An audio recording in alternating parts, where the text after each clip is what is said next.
So there are cycles in life where we lose things. We lose a job, we lose a family member. And so our next guest is a very talented person who helps us work through the process once we've lost something. So let's check it out. Building spirituality, family, health, and business. This is The Giant Builders with Lois Wyant. Hey, Giant Builders, welcome. I am so glad that you're here and I hope that you're staying warm. Today we have Lynn Banis. Hi, Lynn, how are you? I'm good. A little cold, but good. Yeah, a Thank little you. cold. Can you tell our listeners a little bit about yourself and what you do? Okay, I live in Virginia Beach, and it's quite unusual for it to be this cold here, so we'll see what happens. But I spent most of my professional life in corporate in one of the big six consulting firms, and I spent my time training leaders to be good leaders. And I've always wanted to help people be the best that they could be. And I retired, and my husband retired from a university, and we moved back to Virginia Beach because our girls were here. And so we were here for a while, and then I had my 100-year-old mother come live with us because she was in the path of three hurricanes in Florida. So I just told my brother, it's time. So she lived with us for 6 years until she passed at 106, which was Oh my truly an goodness. amazing thing. Yeah. Wow. And then the world began to turn upside down. After mom passed, my little brother had a heart attack in the middle of the night, and we lost him. And then my husband passed unexpectedly after surgery. And so within 2 years or 2.5 years, I lost three members of my family, and I was devastated. It's like the rug is totally pulled out from under you. And I say that grief and loss like this is like the wrecking ball of life. And anyway, I spent quite a bit of time recovering and did things that I shouldn't have done. Like I sold my big house. I would never tell my clients to do that, but it was just too big for me. And I moved, and that was like within the first 10 months or so. And then my body said, knock it off. And I was sick for 3 months, which gave me a lot of time to think about where I was and what was going on. And I finally had an aha moment when I really realized that all of the things I'd done all my life had prepared me for getting through this process. I had a doctorate in org behavior, so in psychology, human behavior, and I had been an executive coach for 30 some years. And I thought, this is just, this is so unpleasant. Nobody should have to go through it alone.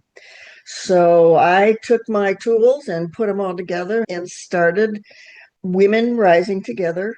And it is designed to help women, high capacity women who have suffered some kind of a significant loss. It could be the death of a partner, parents, pets, could be the loss of a job, anything that really hits at our identity. Because that's the big thing. That's pain, yes, but the identity, who am I? What do I do now? Is something that so many women are struggling with. And then we also have women who are quietly losing themselves in their jobs and at home because they have taken on so much of what society expects us to do. And most of it we don't need to be holding, and it's exhausting us. So I've put together a program that is very effective, and I just love working with women and seeing that light bulb go off when they finally get it, that there is something ahead for them and that it can be extremely meaningful. So I have to go back a little bit. So why was it a bad thing to sell your big house? Because I believe that in those early stages when your brain is so foggy, you should not be making major decisions. Okay. because, you know, what would have happened if I made the wrong choice of a house? Then I'd be stuck because it's too expensive to sell again. And so I would I will talk with my clients, and if there's something like I can't pay the mortgage or something, then that's a little different. But Mhm. yeah, I think big decisions need to wait until we can make clear decisions. Okay. Okay. I was because that was one of my thoughts is like when my husband passed away, I would sell the house because it's just too big just for me. So I Yeah. was curious as to like, why not? And yeah, I think those are things you really need to think about. Some people cannot stand to abide in that same place and see signs of their The spouse memories, yeah. all the time. Yeah. But I think it's important to take those memories and find ways to honor them and have that be a positive part of your background because it is. It's your life. You've lived it. You can't just throw it away and forget it because it comes back all the time. You made the comment rising together. What does that look like in like everyday life? A woman doing things like writing in her journal with prompts that help her examine how she thinks, what gets in the way, what are the blocks, and trying to unpeeling because my perspective is that we come into this world naked with none of this stuff and society piles it on us. We have to unpeel it, figure out what it is, figure out how we got stuck in it, and decide whether it's still serving us. And if it's not serving us, then how do we let go of it? And what do we replace it with?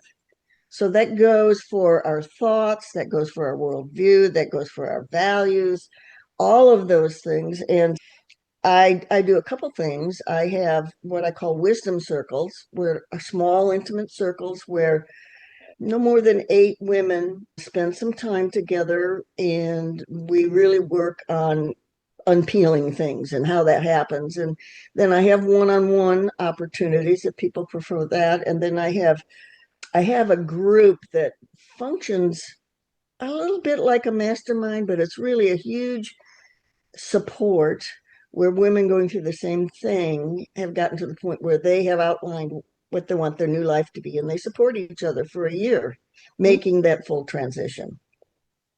It's quite an experience because I'm thinking about some women that I know that their own identity became really their children and their spouse, and then they weren't sure who they were. Is that? Exactly.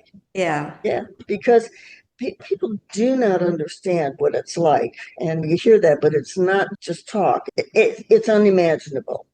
And the truth is that the minute something huge like that happens, your entire life changes. Every single thing from the time you get up in the morning to the time you go to bed and can't sleep at And night. stay awake. Yeah. So Yeah. it's every single thing, and you don't think about that. And I really didn't get it for at least a year that that's what was going on, and the change, and then put that on top of the change we're experiencing in our society, it causes a lot of stress. I can imagine too, as a woman, we feel like we're always supposed to be leading, but then if we're healing, that really doesn't work together very well. It doesn't, and the taboo around talking about grief, depression, all the things that come with it in our country has means that people don't know how to deal with it. Yeah. And that's why we get things like friends disappearing. It's not that they don't like you anymore, it's that they don't know what to say. They're so uncomfortable. They think that if I don't say anything, it's probably better because I might say the wrong thing or do the wrong thing. And then there's the other misunderstanding that you can get over this quickly. So you're at work and somebody says, "Aren't you over this yet?" You're not Ouch. as productive as you were before. And no, it takes several years. That brain fog is with you probably at least a year for most people anyway. So, how can you be as productive as you were or think through things like you did when your brain is misbehaving itself? So give us a tip. Okay, so I'm like thinking in my head, What would I say if somebody like had a miscarriage, lost their husband, lost their job? What are some things that I could say as a friend so I could still stay in that person's life? I think, first of all, you don't really have to say anything. If you're unsure of what to say, just be there for them. Mm. I love you. I'm here is a great thing. Picking up the phone and saying, I was thinking about you today. I just want you to know I'm thinking about you and wishing you the best. And you can ask, but chances are that the person isn't going to really know what they need. So the best thing to do is say, can I come over? I'm going to bring some coffee and we can just sit together and be comfortable with the silence. That's the person is so lonely. They're missing human interaction and they don't know how to talk about it yet. I think that one of the things that we do is that we take all sorts of casseroles and this and that and the other thing in the very first week or two, and then it's crickets, which is very difficult for the person who's suffering because there is a need to begin working through it, but there's also this fear. And if somebody would just say, I know you're not hungry, I know you're not really wanting to eat, but I left a little package of crackers and cheese for you to just nibble on this afternoon. Don't Please don't give them 13 by 9 pans of lasagna. I can't tell you how much of that That I lasts had. forever. Yes, for just one person. And girls, come on over. I've got something for you. No, not if it's lasagna. We're done. So it's a matter of thinking. Try to put yourself in. What would I be doing? No, I wouldn't want to eat. No, I wouldn't want to cook. Do something that's simple that people can just graze on because they don't want to sit down to a meal.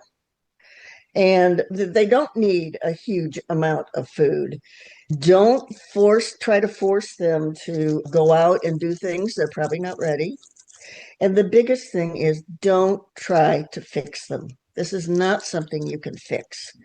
It's something that really needs to be considered as a sacred passage, as a time for someone to heal. Trying to fix them is not going to work. And if you say things like they're in a better place or any of those things, it hurts because they're thinking inside, no, I don't want them in a better place. I want them right here. People they're responding out of pure emotion. And don't expect them to be thinking through things and logical about anything because their emotions are so overwhelming. And I guess be prepared for their tears. Absolutely. And don't get upset about it. Just hand them a Kleenex. Yeah, yeah, and let it be. And some people want to be touched and some don't. Be careful about that. Yeah. Yeah, there's a lot. I'm glad to give you a couple handouts that you can post with this video that people can download that talk about that. Okay, thank you. What does a first meeting look like with you? Is there a certain like time frame like that people should like, all right, if I had a friend who I thought would be who would really need some support, how would I introduce them or connect them with you? Okay, I'm a little bit different, of Okay. course. Aren't we all? Um, yes, I don't deal with the early emotional stuff. I Okay. think that women getting in support groups that really allow them to be who they are and don't go over and over and over and over the issues and turn into a pity party. That's not healthy. But once people begin to come out of that fog and they can pretty well manage their emotions, then I will start working with them because I work them through a lot of thought process and get them to the point where they know so much about themselves that they can create a future plan, a Mm. blueprint, so to speak, and then start stepping into that new life. And for a long time, people don't want to deal with that. Yeah, that's true. Okay. Even to the point of like when you said somebody lost their job. They may need some time just to figure out, do I want to continue doing this thing that I've done? Exactly. And that's what happens. We build this life for ourselves, and then things change or we outgrow it, and we can't understand why the life that had been working for us is no longer working. Yeah. And we try to go back and recreate it. That doesn't work. A lot of times things that were there in the beginning aren't there anymore, and they're not going to be there. So it's really a time when we have to take a good look at what we're doing, who we are, what we want, and then start thinking about, okay, I've been thinking about this as a door slamming shut. What would happen if I thought about it as a door opening? That's where I work to get people so that they can see, whoa, there's never another time in your life when you have that opportunity. And to see it as an opportunity, you have to be emotionally pretty stable because it's hard to think about. Yeah. I like to believe that when God shuts a door, he opens a door. Yep, that's what I feel too. Yeah. Thing is, when you're so emotionally involved in it, you can't think. Our brain just shuts down, and Mm. that's another reason why I say don't make decisions when you're so emotional, because you cannot physically, psychologically make logical decisions. Yeah. So I have a note here to ask you, what's one belief women need to unlearn right now? That you have to take on every responsibility life hands you. Ah, but if I don't take it on, what do I do with it? The first thing is, here's an example. Adult children come to you with this big money issue. Okay. Who's responsible for that? You're They not are. responsible for it. They are. Yeah, But they it's are. hard as mom to not say, I can loan you $5,000 or whatever. My mother used to joke, and she'd say, your kids come to you with these big issues and you're working on it and thinking on it. And by the time you come up with some kind of an answer, they've already solved it. They're off. That is not your responsibility. Your responsibility is to raise those kids so that they can handle things. Now, there are times when you have to step in, but you let go of it, and it's in their hands now. They're responsible for whatever happens, whether they pay you back or any of those things. But you have to think through some of those things almost in a business manner, which is awfully hard for a parent to do. But what are you teaching your child if you bail them out every time?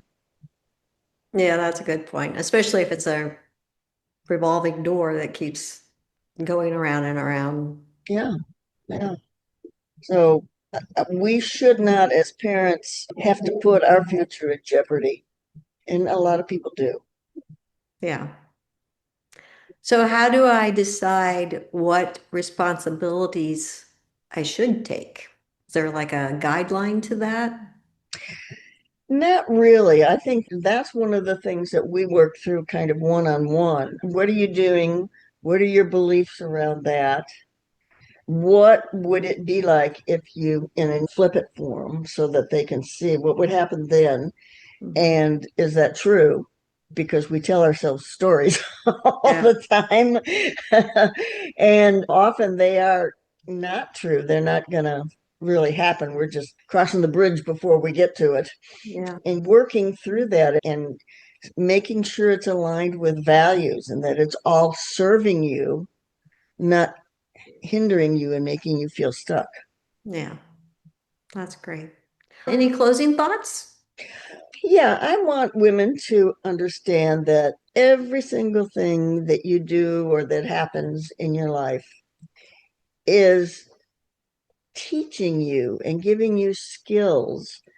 And those are there for you to use when something happens. Now, one of the things is that sometimes you can get so emotionally caught up that you can't think of those things. If you can't unload some of this, so find somebody who's well trained and that can help you, because you need somebody that will take you by the hand and walk you step by step through the process, because then you have a support system that's non-judgmental, that understands what you're going through. And don't try to do it alone. Yeah. So you might have Lynn help you. And so I'll have all of your contact information below. And really, I just encourage you, Giant Builders, if you feel that this is a connection for you, please reach out to Lynn and take advantage of her knowledge and her life experiences. Thank you, Lynn. I really appreciate your time and sharing Thank with our you. viewers. I really appreciate the opportunity and so nice to meet you. Oh, you too. Thank you. All right, Giant Builders, we'll see you next week. Thank you for listening. This has been The Giant Builders with Lois Wyant.